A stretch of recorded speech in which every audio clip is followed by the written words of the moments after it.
Welcome to the Throttle Up Leadership Podcast. Our theme for 2025 is the future of work. Meaning is the new money. In a world shaped by rapid innovation and constant change, the pursuit of purpose and impact has never been more important. I'm Dr. John D'Antico, your host, bringing over 30 years of experience in leadership, strategic thinking, and purpose-driven innovation. Here, we tackle the pressing challenges of our time, from the rise of artificial intelligence to the growing need for meaning in the workplace. Together, we'll uncover how leaders can ethically integrate AI to enhance decision-making and keep humanity at the heart of their organizations. Remember, amidst all the technological advancements, in the end, it's always about the people. This podcast is your resource for actionable tools, thought-provoking discussions, and inspiring stories.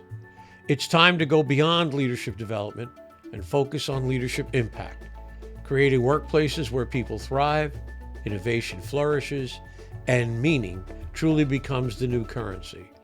Thank you for joining me on this journey. Now, let's throttle up and dive into today's episode. Good morning and welcome to the Throttle Up Leadership Podcast. I am your host, Dr. John D'Antico. With me today is Alwaleed ALkeaid, a global force in wellness leadership, sports strategy, and high-performance culture. Alwaleed is a certified corporate wellness specialist, entrepreneur, and former CEO of the Saudi Boxing Federation, where he helped shape the future of sport in the region. He's also the founder of the Saudi Sports Professional Network, a Forbes-recognized innovator, and a recipient of the Saudi Ministry of Health's Health Award. A mission-first leader at heart, Alwaleed is known for helping organizations, from national federations to private companies, build performance cultures rooted in meaning, purpose, impact, and well-being. With over 15 years of experience across sports, business, and public service, he has led mega events, advised C-suites, and inspired thousands through his talks and coaching. He's also an Ironman Triathlete, a distinction that speaks to his commitment to discipline, resilience, and pushing the limits of what's possible. Whether he's guiding executives through burnout, prevention, or helping teams align around a shared purpose, Alwaleed strategy blends empathy to drive transformation. I'm truly pleased to have him here with me today on the podcast, all the way from Saudi Arabia. Good morning, Alwaleed. How are you? Good evening, Dr. John. It's a pleasure to be here with you. Great. Just call me John. So let me ask you this question, because I'm sure it'll be very interesting and different. And that is, tell me a little bit about yourself. Sure. Where you grew up, and what were some of the influences in your early life? Definitely. I started a while ago. I didn't have a purpose in life. I was passing by school, graduating, didn't have any goals, didn't have any objective. I was an addicted online gamer. Back then, there was no profit, no competition, no money to make, not like now. I was just passing by day, playing games until after I graduated high school. And I was sent to continue my education to finish my bachelor degree in computer science because I was really good at computer. I was fixing computer, I was programming and all of that back then. Still, no purpose. Just living day by day. I didn't have any ambition until one day I decided to do the Ironman Triathlon. So I'm a couch potato. I don't do any sports. I never participated in sports in school. I was actually sleeping from the first class till the last class when I was in high school and middle school. That's how much I was so lazy. So I decided to do the Ironman. How did I decide to do it? Back then, I wanted to push my comfort zone. I was watching videos, reading books on human behavior, psychology, how to change yourself, your dreams. Attended many workshops on how to achieve your dreams and so on. And then I watched a video of Team Hoyt. If you haven't seen this team, you have to look it up in one of the social media. I think that the father is dead now. May he rest in peace. It was about a father and his son, a full disabled son, he cannot move, doing the full Ironman triathlon. So what is the full Ironman triathlon? It's a 3.9 kilometer swim, and then you cycle 180 kilometer, and then you run 42.2 kilometer, all in one go under 17 hours. So for one person, that's impossible. Imagine carrying your own son who cannot do anything. You have to feed him, pull him, drag him throughout the race. So after the video, I was like, what am I doing with my life? Look at this team. Look at this father. Look at this son. The father did the race because his son wanted to do it. He communicated through the computer. He wanted to do the race. So he did sacrifice his time and energy and pushed himself to the ultimate test in carrying his son to the finish line of the full Ironman triathlon. And that was the switch. After that video, I was like, I need to take a look at my life. What am I doing with my life? And then I decided to say, I'll make that goal.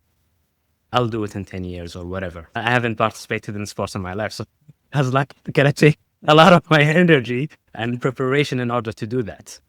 And then it went from there. I went to workshops and I talked to the executive coach. He was like, tell us your dreams. I said, my dream is to finish the Ironman in 10 years. He said, why 10 years?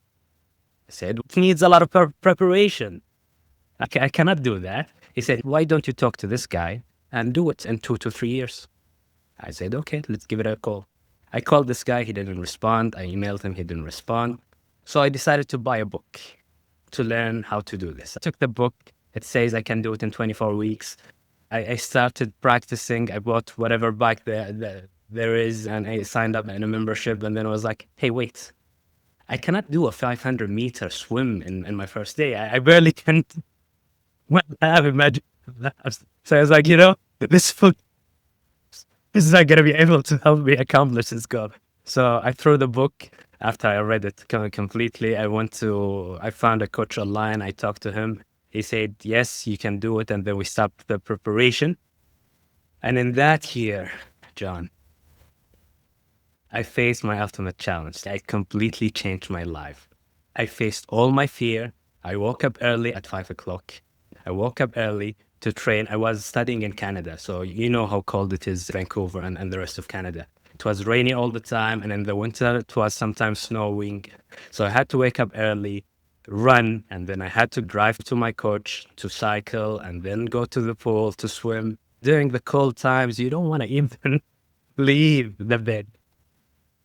So in that year, I completed over 6,500 kilometers of training from cycling, running, swimming, and doing many races until that day, the day came, and the day of the race with 3,000 people.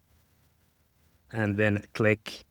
And after that, we finished the race, and I was the first Saudi to ever do it, and completely transformed my life after that.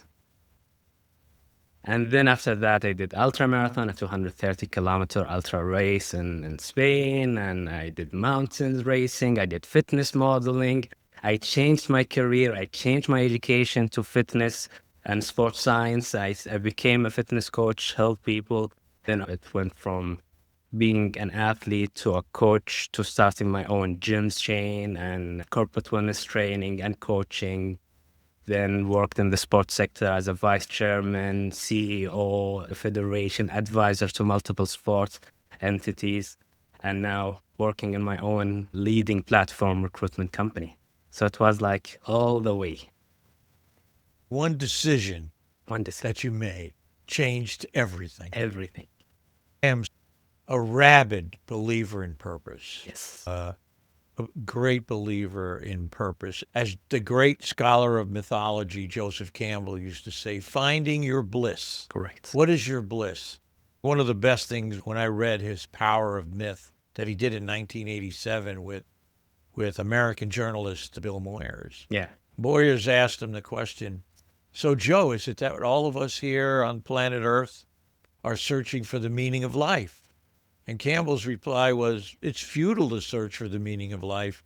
You're searching for the experience of being alive. Correct. And I like to say, it's not what life means to me. It's what do I mean to life? Correct. What do I contribute? What do I bring to life? Correct. You know. So in many respects, purpose and that are so aligned. They're of the same breath, True. in a manner of speaking. So Totally agree. I know I've had decisions like that in my life too, where you make one small, tiny, it seems at the time, a little tiny decision, right? Right. A little bit. Correct. And then all of a sudden, your whole life just Completely changes changed. dramatically. Indeed. Incredible. I appreciate you telling that story.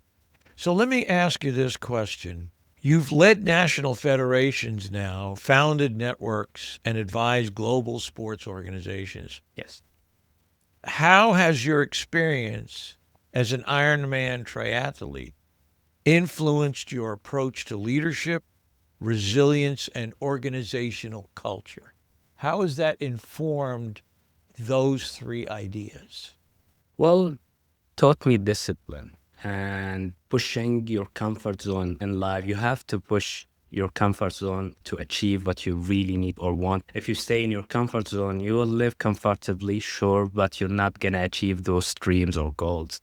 So it taught me that, hey, you can accomplish anything once you push your comfort zone and have the right, proper plan. An Ironman is not a one-day race and you can prepare for it in one day. It takes time and milestone and planning and preparation for a full year or years before. Some people takes 5, 10 years in order to do the race. For me, it was an exception because I was like, let's try it. It takes proper planning. With organization, you need proper planning. You need to have milestone. You need to have the discipline. You need to push your comfort zone. And having those KPIs or objectives or goals that maybe seems not realistic at that time, but you have to aim for it. Maybe in year one, you're not going to achieve it, but in year two, year three, or even in the next 5 years, you will achieve those goals. So you need to dream big, aim big, and have a smaller milestone to be able to achieve so you can continue on the way until you achieve them. That's exactly right. I mean, if you stay in your comfort zone, you'll never know what you're capable of. And I think every single one of us, in different ways, Correct. have gifts. Yes. Gifts to bring to the world. Indeed. If we push the envelope, you have to say, listen, I have this feeling. This is where I want to go. This is what it's going to take. And many times, as you well know, you feel it physically in preparing for an Ironman. Correct. There's a lot of pain. It is. There's a lot of pain involved in getting ready, not only physically, Correct. even if you choose to do something more mental. Correct. There's a certain kind of stressful pain Correct. that you have to push through to get to the next level. True. So here's a question I have for you. I'm very curious to ask this question. In the same vein, what you've achieved, these things that you've learned along the way. Now you head organizations. Yeah. You're the CEO of organizations in your own equipment firm. How has this influenced you to lead or to be with the people that work for you, that work with you in your organizations? How has that changed or informed your perspective with people that you work with? It changed my perspective. When I was helping organization with corporate wellness programs, I always tell them that in order to create change in organization and take the best out of employees, creativity, skills, and capabilities, it always have to come from up, top to the bottom. So you have to be the role model. You have to lead the organization. You have to create culture, policies to help get the best out of those employees. It's about helping those employees take the best out of them by training them, helping them, giving them the space to do what they can do. I truly believe everybody has capabilities and skills, but sometimes because of the toxic culture, the bad culture, the policies that is in place, employees give up and they just do the day to bare minimum because nobody really appreciate what they are doing. appreciation is gone. It's not about just a thank you. It's about actually showing this employee. It's his job, correct, but you have to show these employees that you really care about them. Hey, thank you very much for this and this. You have done fantastic work. Keep it up. People think it's all about the money, but reality is most people leave their job not because of what it pays, but because of the toxic culture and not enough appreciation to those employees. Once you show the appreciation, once you have that wellness culture that show empathy and respect and appreciates, you will see a different type of employees in your organization. They will be Yeah, loyal to you, and they will give back to you. and I agree, and give more than you could have anticipated they will Correct. give.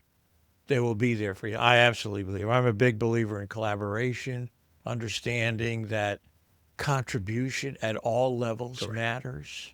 You know what I mean? I always tell people that the leadership, people are probably getting tired of me saying this, but I always say the leadership model I started working on 30 years ago is all based on contribution. Yes. We have an issue, we have a problem. Who can help? Who has an idea? Who wants to jump in here and get us to the next step? Totally.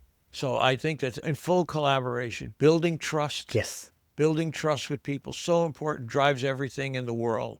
As far as it's the superpower, it's the fuel that drives the engine. Absolutely agree with you. I'd love to get your reflection on those last comments I made. Yeah, I totally agree with you. Collaboration is what made everything possible today. One man cannot do everything. You have to collaborate with everybody, even the one that you disagree with. It's not about liking or disliking in the corporate world. It's about collaborating as a team to get the best out of us in order to achieve whatever we would like to achieve, if it is a service or a product or goals and objectives. And I totally believe that.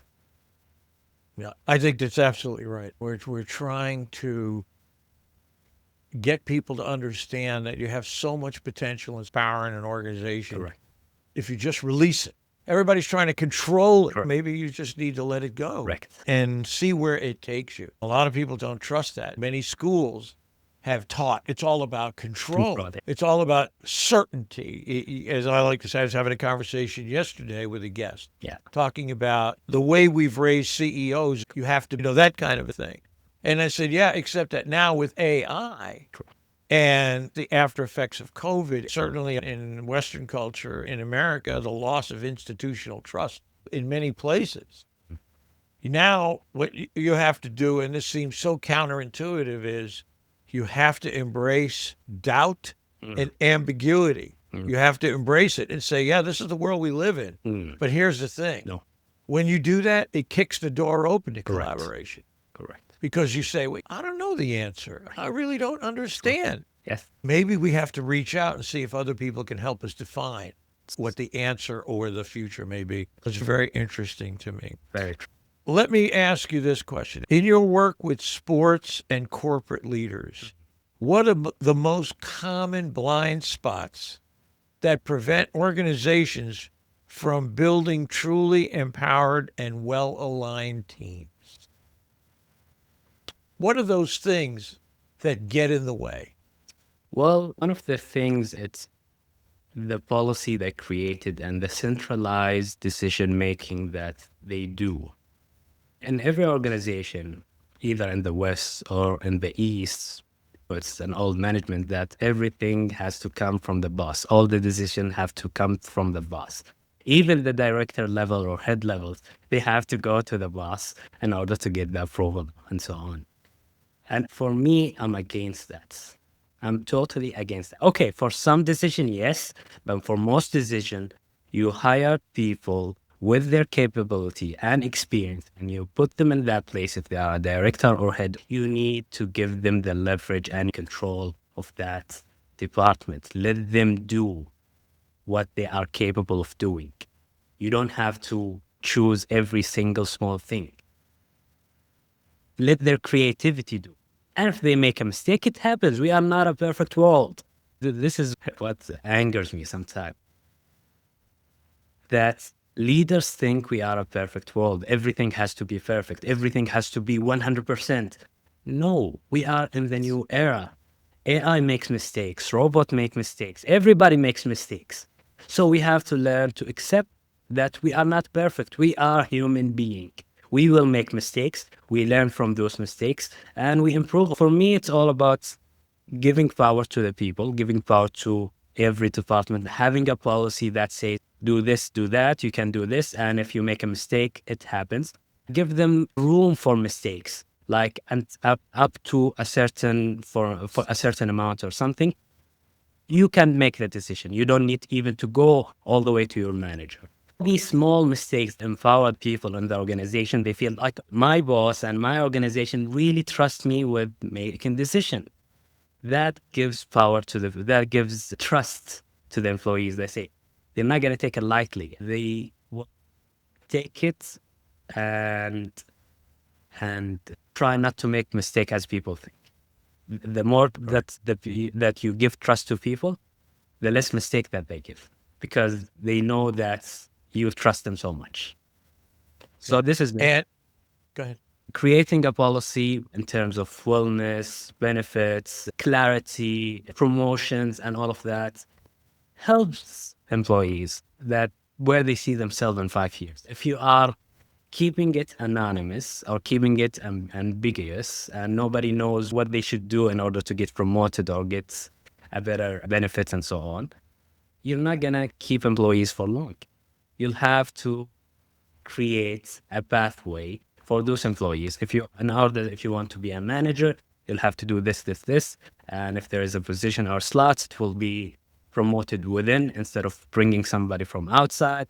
All of these small stuff gives them employees trust to them in the organization. Okay, I have the future in this place. It's not like they're gonna abuse me until I die or I retire in the same position with the same salary. But I actually have, okay, my salary will increase next year by 5% or the year after by 10% or whatever. Like all these small policies that shows clarity and being transparent with the employees, it will create big changes in the organization. Yeah, And leading. I agree. I absolutely agree. The big three I talk about all the time, at least in America, is, and I've been very blessed with the people who've been on my podcast from all over the world: Spain, Germany, Saudi Arabia, Australia, New Zealand, India.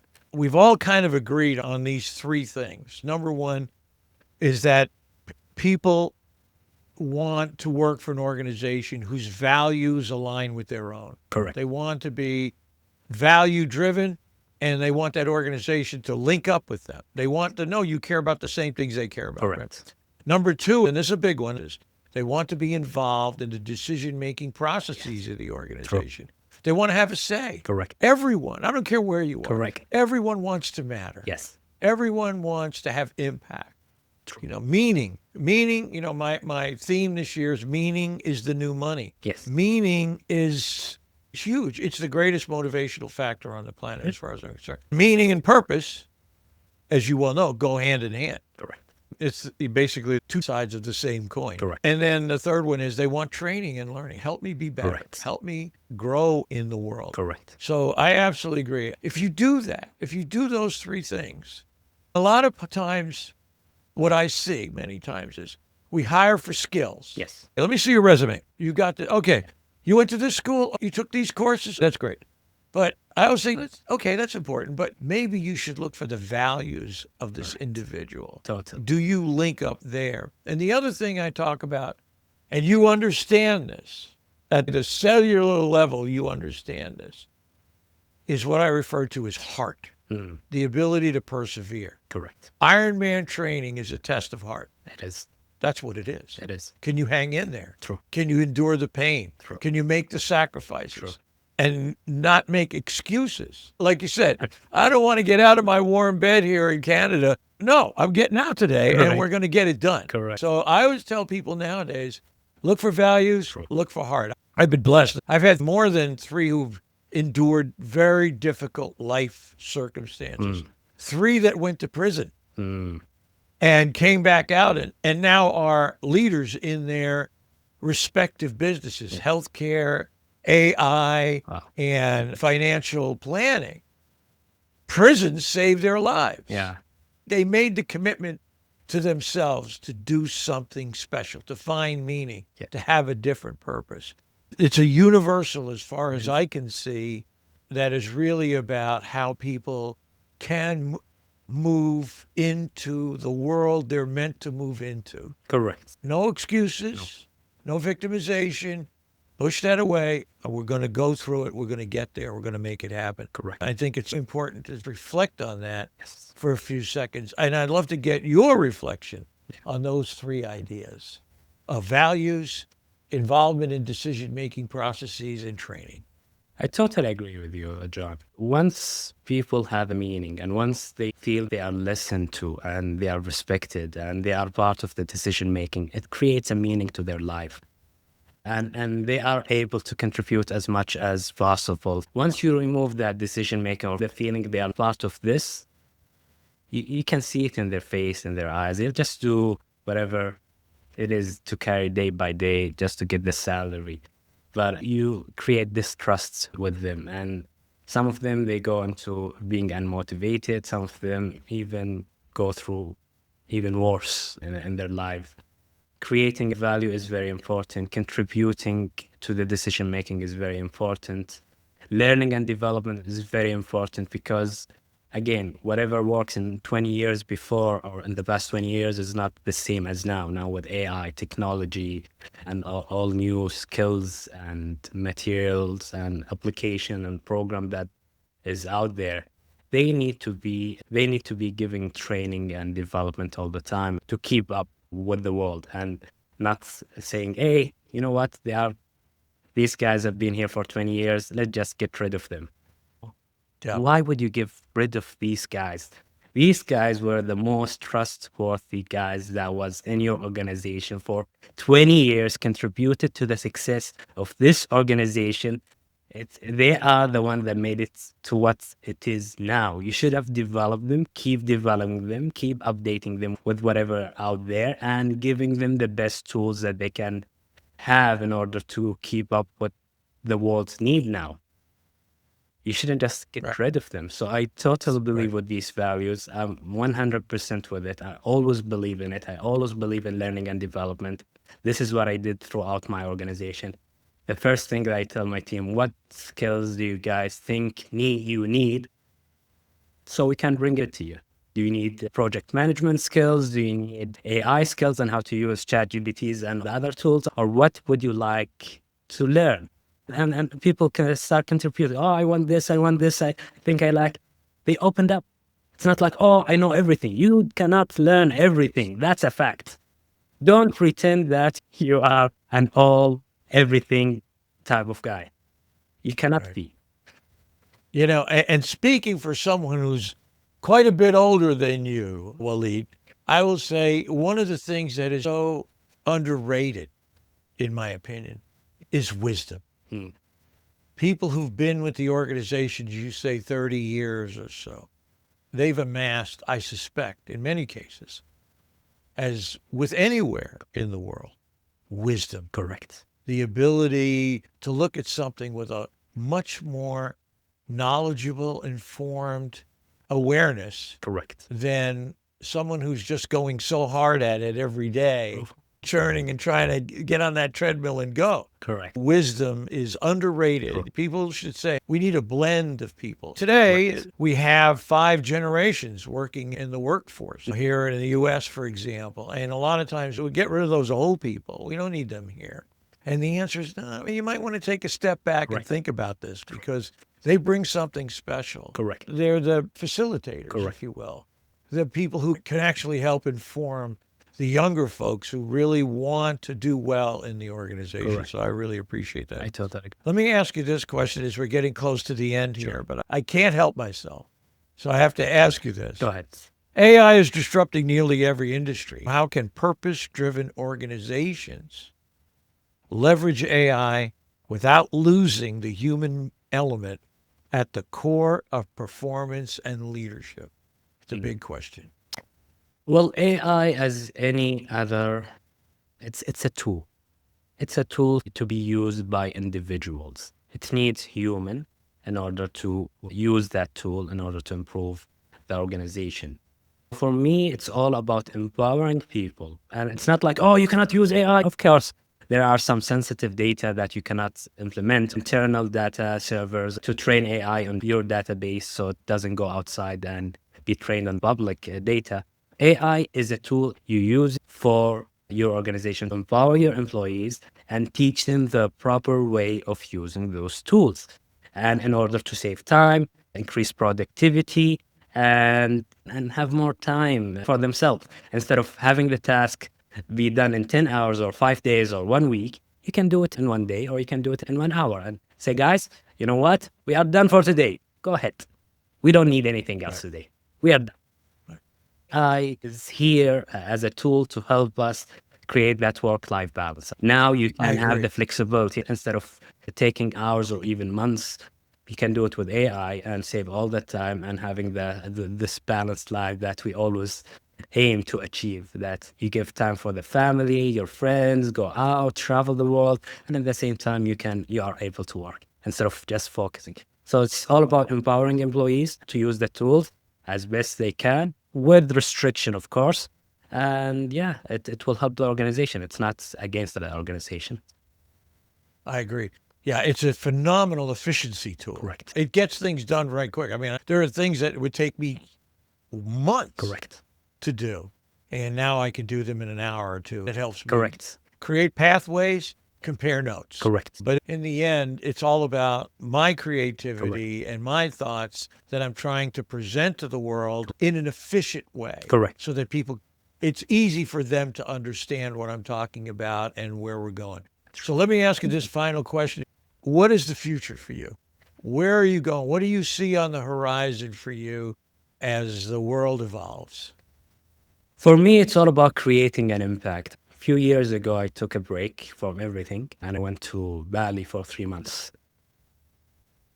Did no work whatsoever, just wanted to stay there and reignite my passion, reignite my purpose in life.